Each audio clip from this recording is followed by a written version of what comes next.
ಧರ್ಮಸ್ಥಳ ಗ್ರಾಮದಲ್ಲಿ ಶವ ಹೂತಿಟ್ಟ ಆರೋಪ ಪ್ರಕರಣ ಕೆಲವೇ ಕ್ಷಣಗಳಲ್ಲಿ ಮೂರನೇ ದಿನದ ಶೋಧ ಆರಂಭ.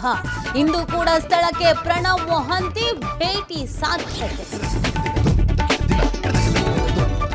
ಕುಡಿಯೋಕೆ ಹಣ ಕೊಡ್ಲಿಲ್ಲ ಎಂದ ತಾಯಿಯನ್ನೇ ಕೊಂದ ಮಗ. ಮನೆಯಲ್ಲೇ ಅರ್ಧಂಬರ್ಧ ಸುಟ್ಟ ದೇಹದ ಜೊತೆಗೆ ಮಲಗಿದ್ದ ಪಾಪಿ. ಚಿಕ್ಕಮಗಳೂರಿನ ಹಕ್ಕಿಮಕ್ಕಿ ಗ್ರಾಮದಲ್ಲಿ ದಾರುಣ ಘಟನೆ. ಸುರ್ಜೇವಾಲಾ ಮುಂದೆ ರೆಬಲ್, ಸಿಎಂ ಮುಂದೆ ಸೈಲೆಂಟ್. ಬೆಳಗಾವಿ ಶಾಸಕರ ಸಭೆಯಲ್ಲಿ ರಾಜು ಕಾಗೆ ಗಪ್ಚುಪ್. ಕಾಗವಾಡ ಕ್ಷೇತ್ರದ ಅಭಿವೃದ್ಧಿ ಕೆಲಸಗಳ ಬಗ್ಗೆ ಅಷ್ಟೇ ಮಾತು.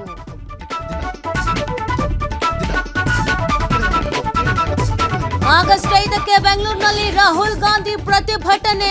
ಇಂದು ಬೆಂಗಳೂರಿಗೆ ವೇಣುಗೋಪಾಲ್, ಸುರ್ಜೇವಾಲಾ ಆಗಮನ. ಸಿಎಂ ಡಿಸಿಎಂ ಜೊತೆ ಹೋರಾಟದ ರೂಪುರೇಷೆ ಬಗ್ಗೆ ಚರ್ಚೆ.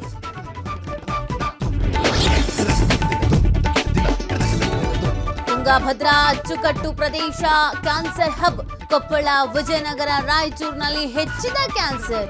ಅತಿಯಾದ ಯೂರಿಯಾ ಬಳಕೆ ಕಾರಣ ಎಂದ ತಜ್ಞರು.